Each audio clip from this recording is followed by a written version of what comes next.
ನಮ್ಮ ಯಾದಗಿರಿ ಜಿಲ್ಲೆಯ ಕೆಂಬಾವಿ ಪೊಲೀಸ್ ಠಾಣಾ ವ್ಯಾಪ್ತಿಯಲ್ಲಿ ಮಾವಿನಮಟ್ಟಿ ಅಂತ ಹೇಳಿ ಒಂದು ಹಳ್ಳಿ ಇದೆ. ಸೊ ಅಲ್ಲಿ ನಿನ್ನೆ ಅಂದರೆ ದಿನಾಂಕ 30ರಂದು ರಾತ್ರಿ ಸುಮಾರು 9ರಿಂದ 10 ಗಂಟೆ ಸಮಯದಲ್ಲಿ ಪರಮೇಶ್ವರ್ ತಂದೆ ಮಲ್ಲಣ್ಣ 27 ವಯಸ್ಸಿನ ಒಂದು ವ್ಯಕ್ತಿಯ ಕೊಲೆಯಾಗಿದೆ. ಇದು ಅಪರಾಧ ನಡೆದಿರುವ ಸ್ಥಳ ಅಲ್ಲಿ ಮಾವಿನಮಟ್ಟಿ ಗ್ರಾಮದ ರೇವಣಸಿದ್ದೇಶ್ವರ ದೇವಸ್ಥಾನದ ಎದುರುಗಡೆ ಓಣಿಯಲ್ಲಿ. ಸೊ ಈ ಅಪರಾಧ ಸ್ಥಳದ ಎದುರುಗಡೆನೆ ಆ್ಯಕ್ಚುಲಿ ಈ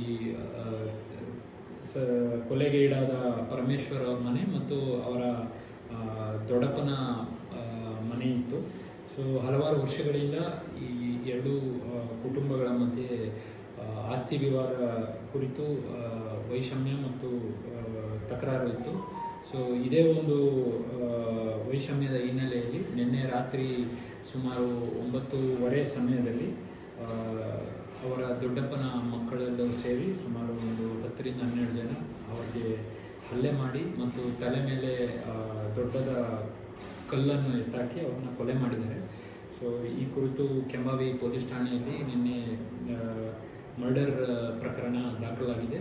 ಸೊ ಅವರು ಕಂಪ್ಲೇಂಟ್ನಲ್ಲಿ ಯಾರು ಮೃತ ಪರಮೇಶ್ವರ್ ಅವರ ಅಣ್ಣ ಕೊಟ್ಟಿರುವ ಕಂಪ್ಲೇಂಟ್ನಲ್ಲಿ ಟೋಟಲ್ 21 ಜನದ ಮೇಲೆ ಆರೋಪಿಗಳಾಗಿ ಕೊಟ್ಟಿದ್ದಾರೆ. ಸೊ ನಿನ್ನೆ ನಮ್ಮ CPI ಹುಣಸ್ಗಿ ಅವರ ನೇತೃತ್ವದಲ್ಲಿ ಇದು ತನಿಖೆ ಪ್ರಾರಂಭ ಆಗಿ ಕೂಡಲೇ ಒಂದು 3 ಜನನ ಬಂಧನ ಮಾಡಿದ್ದಾರೆ. ಸೊ ಇನ್ನುಳಿದ ಆರೋಪಿಗಳನ್ನು ಸಹ ಮತ್ತು ಅವರ ಪಾತ್ರ ಏನಿದೆ ಈ ಕೊಲೆಯಲ್ಲಿ ಮತ್ತು ಈ ನಿನ್ನೆ ಈ ಕೊಲೆ ನಡೆಯುವ ಮುಂಚೆ ಏನು ಕಾರಣಕ್ಕೆ ಈ ಜಗಳ ಸ್ಟಾರ್ಟ್ ಆಗಿದೆ ಅಂತೆಲ್ಲ ಇದನ್ನು ಮುಂದಿನ ತನಿಖೆಯಲ್ಲಿ ನಾವು